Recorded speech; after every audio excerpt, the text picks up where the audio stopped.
Could the Dallas Cowboys have a surprise starter in their secondary for week one? All that and more in this episode of the Locked On Cowboys podcast. You are Locked On Cowboys, your daily Dallas Cowboys podcast. Part of the Locked On Podcast Network, your team every day. Locked On Cowboys. Locked On Cowboys. Welcome back to the Locked On Cowboys podcast, part of the Locked On Podcast Network, your team every day. We want to thank you for making us your first listen of the day. We are free and available on all platforms. And today's episode is brought to you by Elias. Their app lets you access team and player stats, head-to-head team comparisons. Give yourself the edge this season. Find Elias Game Plan in the App Store or Google Play Store right now. I am Marcus Mosher. You can follow me on Twitter at Marcus_Mosher. He is Landon McCool. Check him out on Twitter at McCoolBCB. Landon, what's going on, sir? A lot. I mean, we've got a practice that we've got to go over from yesterday. We've got a preseason game that's coming tomorrow. It's Friday. There's lots of good stuff happening right now. So I'm excited and certainly excited to chat football as always. Well, let's talk about a rookie for the Cowboys that we haven't spent a lot of time on yet. This cornerback, Daron Bland, who had a strong preseason game against the Broncos. He had a strong practice this week against the Chargers. Then on Thursday, another really good performance. Landon, we were thinking, does this guy have a chance to make the roster? I think we're kind of past that now. It's what could his role look like during this season for the Cowboys? Yeah, there's two of these guys. We'll talk about another one that, we kept on saying, man, he looks good. He's going to be on the roster. And now, I mean, both him and another young rookie have a very high chance of being a starter on week one. And I think, we talk about drum beats, right? Like in that kind of rhythm. I think he's had some drum beating going from the beginning. Like it's more difficult when they're, Bland was working with the third team, as we started things out, just because of all the depth at the cornerback position. And then, the kind of drum beat was basically someone kicking the drum these last two games. Basically the game was, he had a really incredible game. And then yesterday in practice, two interceptions. Two interceptions and a pass deflection. Yeah. That's, it's obviously someone screaming very loudly at the coaches, hey, not only do I belong, but, in the absence of, unfortunately, we should chat about Jordan Lewis dealing with the hamstring. Maybe Bland's the guy that's going to step in and take the majority of those reps. Yeah, so Jordan Lewis did tweak his hamstring earlier this week. The Cowboys are optimistic that he'll be ready for week one, and he's an important part of their defense. They just don't really have a slot corner like him on the roster. We'll see. It doesn't appear to be a super long absence, but if he's not ready for week one, who do you expect to start in slot? I mean, right now they're showing us that it's Daron Bland, and I think a lot of that has to do with they want to get him the reps. They want to see what he can do. I think, if we're talking what the plan would have been all the way up until this week, I think the idea would be that Brown would likely slide into the slot and that you would kick in either Kelvin Joseph or maybe Wright, or maybe a combination of those two kind of rotating in. Because Brown has obviously a lot of experience playing in the slot. Sure. The slot is obviously a nickel spot is very important in today's modern NFL. So I think he's played well there before. Brown's played very well in the slot. Absolutely. And so I think that is kind of a very natural progression for them to go through. If they like what they've seen from Daron Bland and he has been playing in the slot, then, maybe that's the solution, is you just temporarily plug him, let him play the Lewis role. Or, maybe it's such that Lewis is available on week one, but you just don't want to give him a huge amount of snaps to kind of re-aggravate. So maybe it's a situation where they're heavily rotating Lewis and Bland just to kind of keep Lewis off his leg a little bit longer and kind of help him heal a little bit more. I will say Bland is not the traditional slot corner, though. You look at his build, everything about him projects as an outside cornerback. In case you're not familiar, 6'1", 202 pounds, 32 3/4 inch arms, a 76-inch wingspan. That's both in the 90th percentile for all corners. So usually those slot guys are a little bit smaller, a little bit quicker. and twitched up. You don't see guys with his kind of length in the middle of the field at all. But what are we seeing nowadays, right? Like you and I have talked about it on this show, the idea of the power slot, right? The bigger receiver operating out of the slot. So maybe there is some prudence in having a guy that can play with some size in there. I think that there's also the possibility of kicking Curse out if you need to in situations, or using Mukwamu or one of the safeties in some of these situations if you need to, if they're truly dealing with the power slot. Well, but I think it's nice to have. Look at Tampa Bay in week 1. Like, I think there's a Yeah. very good chance that it's Julio Jones and Russell Gage. Now, Julio's much bigger, but Russell Gage is 6 foot, 190 pounds. It's not your traditional slot guy that's 5'8", 180, right? Yeah, and who knows, we'll be throwing passes to him at that point. But I think the the idea is that you get kind of a different mixture of guys involved in there. And that's good for your defense. I mean, we talk about how they rotate these safeties and they, have different packages for them.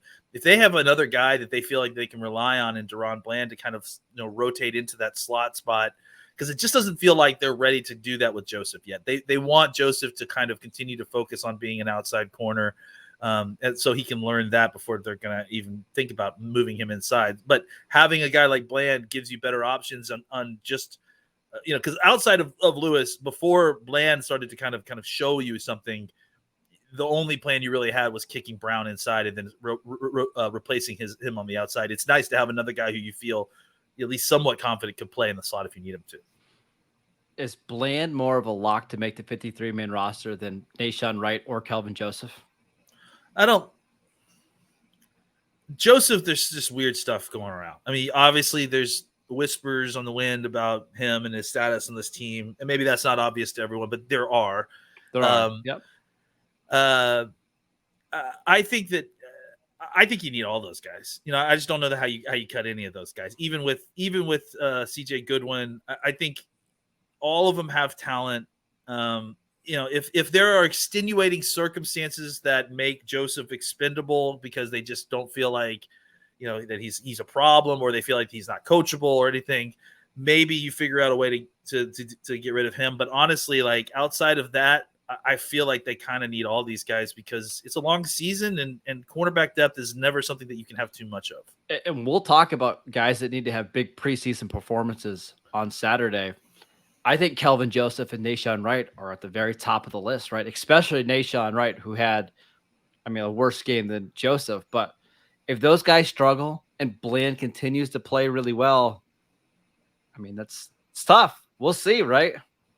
Yeah, I don't know that their roster spots are in jeopardy. Like I said, but where they're at with Joseph but I was just going to say their spots on the depth chart are definitely in jeopardy, just because Bland has been playing not just good but outstanding. And that's the thing I want to remind everyone. He had those 2 interceptions and pass deflections against the ones yesterday against the Chargers. That's showing you something. I would take that kind of performance and consider it to be like, imagine if that was being done in a preseason week 3 game, a normal rehearsal, because this is essentially what the Cowboys are using for their rehearsal. Yes.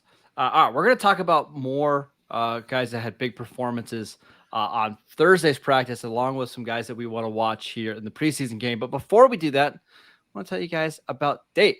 If you're living paycheck to paycheck or struggling to make ends meet, it can be really stressful when unexpected expenses come up. But Dave can help you get out of a pinch when you really, really need it.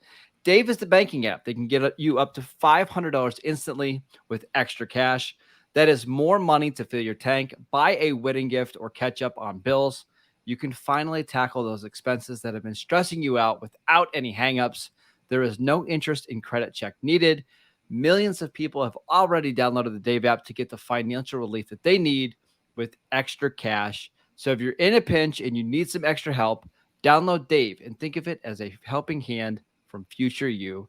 Download the Dave app from the App Store right now. That is DAVE. Sign up for an extra cash account and get up to $500 instantly with Dave.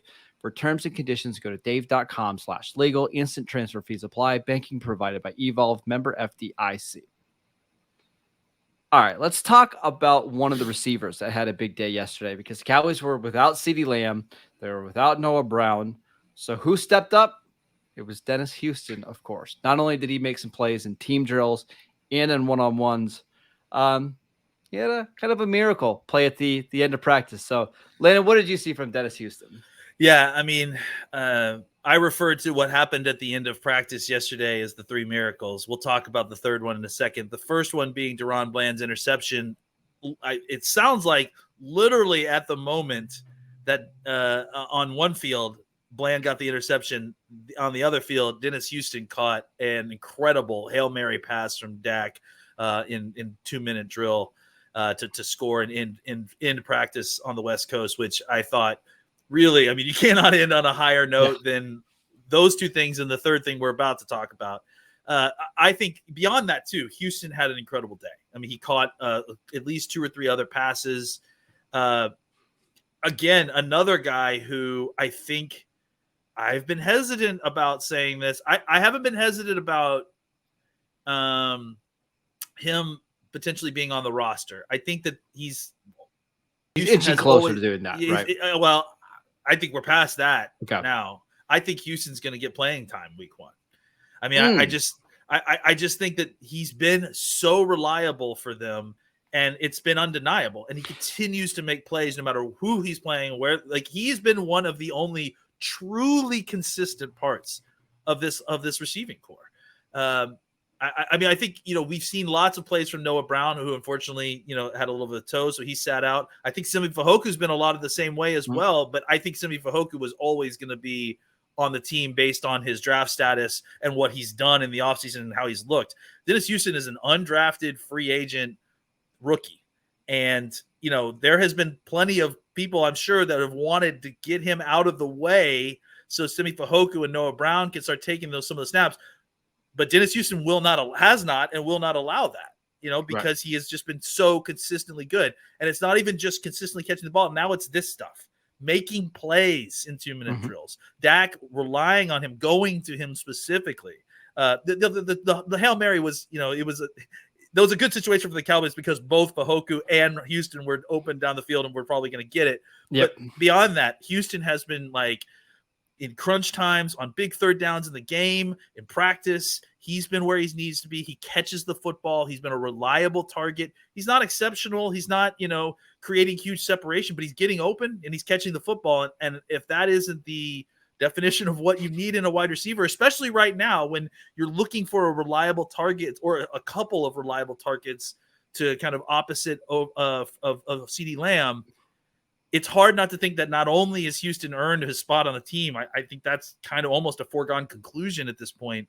Now the question is, has he earned playing time? When he's on the team, because he doesn't have a ton of special teams reps we've seen so far. I'm interested to see if that develops. Yep. And if you're going to make him active, you're going to play him. So it'll be interesting to see exactly how far up this chart he's gone, because he has not slipped up yet. And again, that's what we've been talking about from the beginning. That's what you have to do. Yeah, I would imagine that he's going to start on Saturday, right? It's probably going to be him and Tolbert and Fehoko, mixing in. I would assume those are your 3 receivers, right? Unless they hold him out, listen. No, you can't hold you're out right. an undrafted free agent, right? You can't, but they held out Noah Brown last week, and they're so they have to be careful. They need to have reliable wide receivers for week 1. So I would be shocked, but it may happen because they need it. But if not, then Houston's definitely going to play a lot. He's going to because they need to get an extended look at him. I'm really interested what's going to happen with these receivers because I'm at the point now. It's like, why waste a week 1 roster spot on James Washington when he's not going to help you until week 7, week 8, if at all, right? That's what I've been saying for a while now. It is too bad for Washington because I think there was a chance he could have had a big time role early in the season, but this is what happens, right? It's unfortunate, but it's kind of time to move on. And this is a better situation for the Cowboys. Oh, I think that's what people are failing to understand is you said it yesterday, right? When the Cowboys went out on the practice field yesterday, they had wide receivers, none of which had caught any touchdowns in the NFL at this point. That's scary. But at the same time, if you've made James Washington's injury basically pushed him completely off the roster because your down roster wide receivers are just performing like crazy all throughout training camp, that isn't a bad thing. Yeah. Like that's, look, maybe the concern is always going to be, is it enough? Is it enough for these down roster folks to be performing the way they are to kind of mitigate the losses of Gallup and, and kind of just buoy you through the first few weeks of the season? That still is in question. But I what I keep telling people is that if that is a reality, this is what it would look like through training camp. So yep. I'm very excited to see exactly what that room is going to look like and how they're going to handle cutdowns. And I completely agree. To me, there's no point in keeping James Washington on this team anymore. Yep. By the time he gets back, those down roster wide receivers will have developed to a point where you're not going to want them off the team, and they're cheaper. Yep. So yesterday in practice, the wide receivers and tight ends, this is the breakdown of how many career catches they have. Dalton Schultz, a bunch. Sean McEwen, 4. That's it. Nobody else has caught a pass in an NFL game other than Dalton Schultz and Sean McEwen. That's it. Yikes. But it's a lot of opportunities for guys like Dennis Houston, Semi Fehoko, Jalen Tolbert, even somebody like Brandon Smith I saw had a nice catch in team drills yesterday. If I was the Cowboys, I would – I don't know if they can. I think I would either cut or waive James Washington injured and just move on. And if he wants to revert back to IR and let's see in 2023 what he looks like, that's fine. It's just the cold reason you signed James Washington is to help you from weeks 1 through 4. And now we can't do that. So there's just no value here just to do that. But we should mention Michael Gallup, the guy that James Washington was going to try to replace, right? It's another miracle. Can you explain what happened with Michael Gallup yesterday at practice? Yeah, Gallup apparently got the word the night before that he would be allowed to run some routes and catch some passes from quarterbacks. Apparently, he said he was so excited he couldn't sleep. But yeah, he got out there at the end of practice, ran some routes, caught some passes from Dak. There's video of it. Very encouraging. I mean, I think, we don't know timelines here, but again, we talk about drum beats again, like another drum beat to me that kind of indicates that this is going to be a shorter thing than we think, than at least we initially thought, right? He's going to miss week 1. We know that. Oh yeah, but absolutely. But is there a chance they get him back before Halloween? Like, to me, that's what I'm looking at. Can they get him back before Halloween? If the answer is yes, I'm feeling great. I mean, I've heard people talking about and phrasing it in such a way that week 2 is not out of the question, which I don't want him back week 2 necessarily. But the fact that we're talking about it like that to me means, he'll be back to something closer to what we're expecting sooner than what we expect. And I don't know the rules if you're on PUP. I don't know if you can practice with the team if you're on PUP. But I think that's why the Cowboys might be a little bit hesitant to do that, right? Because even if let's say they know he's going to miss weeks 1 and 2, if they could have him practice in full in weeks 3 and 4, and then be full go in week 5, it's worth it, right? It's worth keeping him on the roster. Yeah, keep him on the roster, make him your unhealthy scratch, I guess, and just make him inactive until he's ready. I think you're right in the sense that I know that it's that way with training camp PUP is that you have to get cleared off of PUP before you can practice again. So that may be an element that they're considering there as well. All right, let's talk about guys that we're excited to see in the preseason. But before we do that, I want to tell you guys about BetterHelp. Life is full of twists and turns, and it's important to show up for yourself through it all. BetterHelp Online Therapy will assess your needs and can match you with your own licensed professional therapist in less than 48 hours. It's not a crisis line. It's not self-help. It's professional therapy done securely online, available to people worldwide. You can log into your account anytime and send a message to your therapist.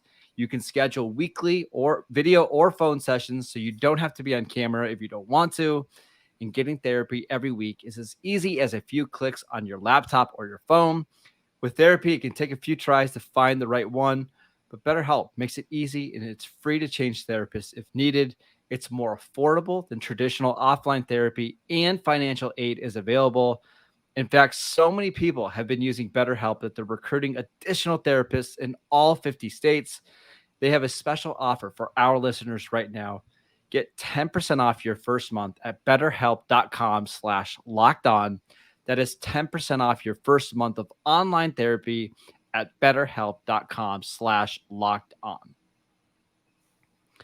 All right, let's talk about some players that we're excited to see on Saturday night. Who are you keeping an eye on?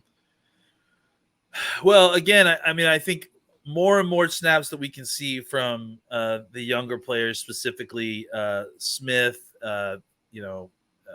Sam Williams, obviously, Sure. Tolbert. I mean, Tolbert. I'm excited to see Tolbert with Greer. And I think that's one right there, Will Greer, right? Like, thank goodness. Yeah, I mean, that's a funny thing, right? Is that like I feel like Cooper Rush had a good couple of days of practice, right? It seems like, but yeah, in the game was just absolutely brutal. So it's great to see Greer get an opportunity out there, and then kind of because of that, we're also going to get to see maybe some better looks at guys like Tolbert. I don't know if Noah Brown's going to be. I mean, he likely will be a scratch again, but maybe some more Simi Fahoku, some more Turpin. All these kind of down roster wide receivers. I would also mention as they can with those guys. I would also mention Josh Ball. Like, I know he's a second-year player, but last week was his first preseason action ever, right? So I assume he's going to play left tackle only in this game. I'm not sure it's fair to him, but I just want to see if he gets any better. Like, can you go from bad to being not so bad? Like, I'm trying to think of a better way to put it, but like, don't be a turnstile out there. Like, just show us a little bit of improvement. Develop. Right. Show us something that's better than what you did last week. Yes. Which, I haven't completely given up on Ball's development yet. I think he's been up and down, but I also think that he's been kind of thrown into a tight spot, right? So, I think what we need to see from him right now is just improvement. And if there's improvement, then that's a positive sign.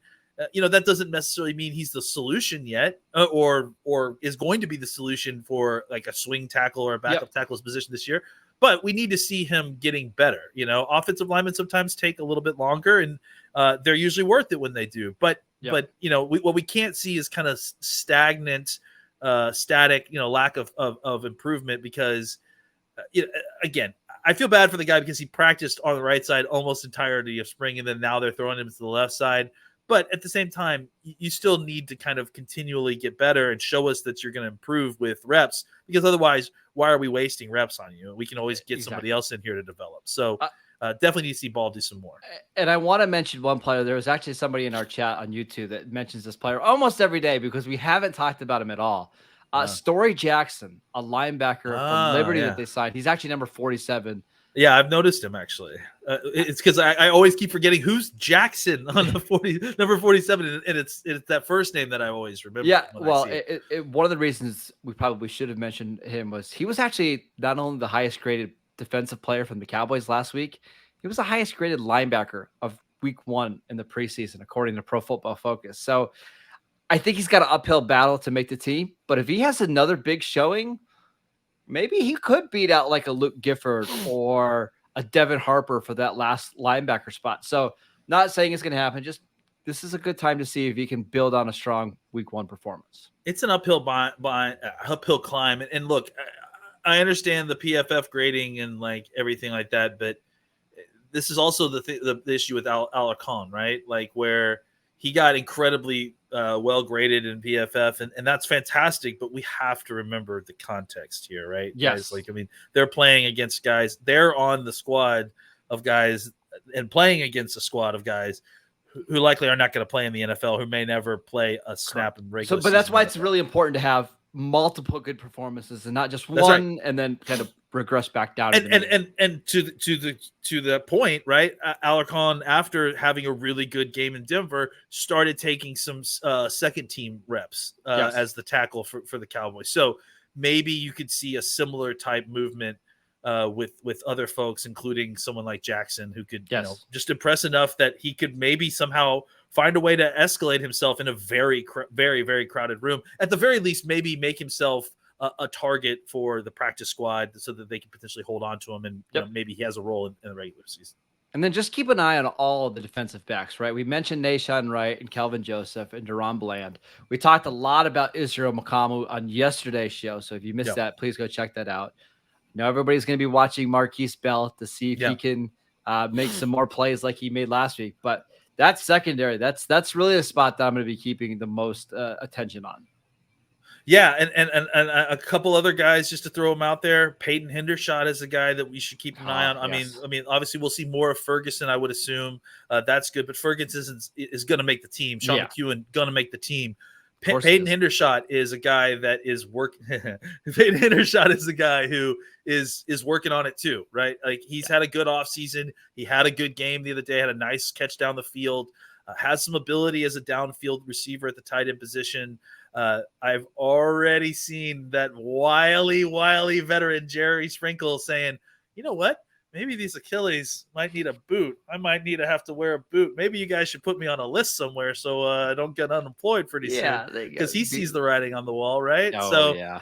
I mean, on top of just not playing well at all in week 1 of the preseason, right? But that's the thing, right? Is that I think Sprinkle, I trust Sprinkle will be the level of what we expect Sprinkle to be in the regular season. I know who Jeremy Sprinkle is. He's a guy that I would be fine cutting. And hey, week 4, we need a tight end that can block a little bit. Come on back, Jeremy Sprinkle. I like what's going on right now. Oh, I'm injured. Let's put him on a list for a little while until we need him. Like that's I like having that kind of veteran blocking tight end. He's already in the building, like rehabbing his Achilles injury. So I think that this is it clears the way for someone like Hendershot to actually make the roster, and then maybe even get some snaps at some point, in the early part of the season as an H-back, maybe even as a fullback, move tight end. Like that's his job, right? Kind of that all over utility tight end. We talked about how this team likes to formation teams to death, right? Yep. That's going to mean a lot of these down roster tight ends getting opportunities. So Hendershot's a guy that you think you can get some juice from. Maybe you rotate him into a look and then in 13 personnel or something, and suddenly you're throwing the ball down the field to Hendershot. So he's a guy to keep an eye on. Those big over routes like we saw last week against Denver, where, I mean, if he's running 30 yards, linebackers are going to have a hard time staying with him. So that's where he has a lot of value. Absolutely. All right, that is it for today's show. Thank you for making Locked On Cowboys your first listen today. Now make your second listen to the Locked On Fantasy Football Podcast. Find the intellectual fantasy expert Vinny Iyer, who brings over 20 years of NFL expertise in a unique angle to give you the moves no one else has. Get ready for your fantasy draft with Locked On Fantasy Football. You can download the Locked On Cowboys podcast wherever you get podcasts. Also, check us out on YouTube. You can follow the show on Twitter at Locked On Cowboys. You can follow Landon at McCoolBCB. I'm at Marcus_Mosher. Enjoy the game. We'll be back here on Monday to break it all down. Enjoy your weekend, everybody.